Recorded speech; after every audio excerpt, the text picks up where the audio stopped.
warahmatullahi wabarakatuh. Di sini kami dari kelompok 1 mata kuliah pengembangan kurikulum akan mempresentasikan makalah dari kelompok kami dengan materi definisi kurikulum dan komponen kurikulum oleh dosen pengampu Ibu Wilis Verdiningsih MPDI. Pengertian kurikulum yang ditinjau dari beberapa sudut pandang. Pengertian kurikulum secara tradisional adalah dalam pandangan lama kurikulum dipandang sebagai kumpulan mata pelajaran yang harus disampaikan oleh guru atau dipelajari oleh siswa. Pelajaran materi apa yang harus ditempuh di sekolah madrasah aliyah, dan pengertian kurikulum secara modern yaitu menurut George Gallen and William menyatakan kurikulum adalah keseluruhan usaha sekolah untuk mengaruhi belajar baik berlangsung di kelas, di halaman maupun di luar kelas. Pengertian dari komponen kurikulum yaitu komponen adalah bagian yang integral dan fungsional yang tidak terpisahkan dari sebuah sistem kurikulum karena komponen itu sendiri. Terpisah dari sistem kurikulum karena komponen itu sendiri yaitu mempunyai peranan dalam pembentukan sistem kurikulum. Suatu kurikulum harus memiliki kesesuaian atau relevansi. Kesesuaian ini meliputi dua hal. Yang pertama, kesesuaian antara kurikulum dengan tuntutan, kebutuhan, dan kondisi dan pengembangan masyarakat. Kedua, kesesuaian antar komponen-komponen kurikulum, yaitu sesuai dengan tujuan, proses, dan sesuai dengan isi dan tujuan. Demikian juga evaluasi sesuai dengan proses, isi, dan tujuan kurikulum.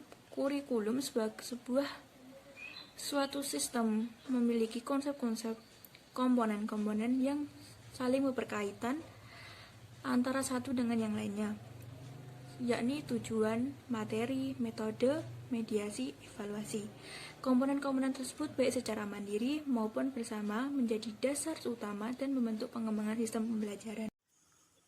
Bismillahirrahmanirrahim. Assalamualaikum warahmatullahi wabarakatuh. Alhamdulillahilladzi hadana li hadza wa ma kunna linahtadiya laula an hadanallah. La haula wala quwata illa billah, amma ba'du. Yang saya hormati kepada Ibu Wilis selaku dosen saya tercinta yang mengampu mata kuliah pengembangan kurikulum. Dalam kesempatan kali ini saya Fadil Mubarak dari kelas PAII. Perkenankanlah saya untuk menjelaskan sedikit terkait tugas makalah yang telah saya kerjakan bersama kelompok saya, dan dalam kesempatan kali ini saya akan menjelaskan terkait komponen-komponen kurikulum, yang mana kurikulum sendiri adalah sebuah tujuan dari pendidikan yang tertuliskan, konsep yang tertulis, tujuan yang tertulis secara sistematis dan juga komprehensif, itu dinamakan kurikulum yang menjadi bahan acuan. Sedangkan sebuah sistem kurikulum, kalau dalam manajemen organisasi, di dalamnya ada berbagai macam komponen yang memiliki fungsi dan juga job desk masing-masing sesuai dengan peranannya. Dalam sistem kurikulum ada berbagai macam komponen. Komponen di sini bersifat integral dan saling berkorespondensi satu sama lain, karena ini hal yang paling substansial dalam sebuah sistem kurikulum.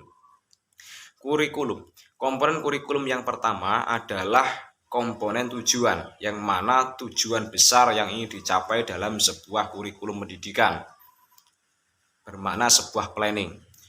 Setelah komponen tujuan, ada yang namanya komponen isi atau komponen materi. Nah, komponen isi atau komponen materi ini adalah hal-hal yang berkaitan dengan kajian atau hal yang ingin dijelaskan, diterangkan, dibahas dalam sebuah kurikulum itu sendiri, yang mencakup ilmu pengetahuan dan lain sebagainya. Setelah komponen isi atau materi, ada yang namanya komponen metode. Karena di sini kita posisikan metode. Selain materi, ada metode atau strategi atau cara agar siswa atau seorang yang terdidik itu bisa mencapai sebuah standar kompeten atau tujuan daripada kurikulum itu bisa tercapai, tidak terlepas yang namanya sebuah strategi atau metode untuk bisa mencapai sebuah tujuan tersebut. Maka selain dari komponen tujuan, komponen isi atau materi, ada juga yang namanya sebuah komponen metode atau strategi untuk mencapai sebuah tujuan. Nah, kemudian yang terakhir adalah komponen evaluasi. komponen evaluasi ini berguna sebagai bahan acuan setelah mengalami proses pendidikan, mulai dari tujuan awal sekian seperti ini, isinya materi seperti ini, strateginya seperti ini, dan terakhir adalah evaluasi. Sudah memenuhi standar kompetenkah siswa ini? Sudah memenuhi standarkah? Sudah mencapai sebuah tujuankah peserta didik ini? Nah, ini adalah fungsi atau tujuan daripada komponen evaluasi, yang mana evaluasi ini diharapkan mampu mengistiqomahkan sebuah tujuan yang baik dan mampu memperbaiki ketika memang belum terrealisasikan sebuah tujuan. Saya spesifikkan gini, misal syarat untuk naik kelas siswa adalah tercapainya nilai sekian, KKM sekian, akan tetapi di akhir semester siswa tersebut tidak mencapai standar kompeten yang diinginkan. Nah, jadi ini bersifat evaluasi. Jadi dalam sebuah teori manajemen kembali, seni dalam sebuah manajemen yang pertama ada planning, organizing, actuating, controlling, dan juga evaluation. Dalam penerapan sistem kurikulum, ini pun juga sangat penting. Planning atau tujuan besar kita, kurikulum, dan tertulis secara sistematis, kemudian organizing, dibagi tujuan dan juga jobisnya masing-masing, kemudian dilaksanakan, dikontrol, dan yang terakhir adalah dievaluasi. Maka dari itu, terlepas dari itu semua, saya sendiri pun juga memberikan sebuah saran atau masukan terhadap para calon-calon pendidik. Realitas sekarang yang saya amati, mayoritas pendidik, terutama pendidikan agama Islam, walaupun ada sebuah sistem kurikulum, akan tetapi kurikulum pendidikan Islam sendiri itu masih bersifat ahistoris yang mengekor pada sistem kurikulum pendidikan umum yang berefek pada sebuah paradigma negatif yang akhirnya timbul lagi sebuah kejanggalan dan juga sebuah realita yang tampak. Banyak guru yang mengajarkan siswanya memahami dunia, akan tetapi banyak guru yang gagal juga memahamkan siswa untuk memahami tentang dirinya sendiri. Maka dari itu, khususnya untuk teman-teman sekalian yang menyimak penjelasan saya dalam kesempatan kali ini, silahkan terkait dengan sebuah sistem kurikulum, jenengan pahami, jenengan masifkan, jenengan telaah, dan juga jenengan amalkan. Dan pada prinsipnya kurikulum sebagai dasar atau acuan. Akan tetapi yang paling penting di sini adalah sebuah penerapan dan juga pemahaman secara mendalam khususnya untuk peserta didik.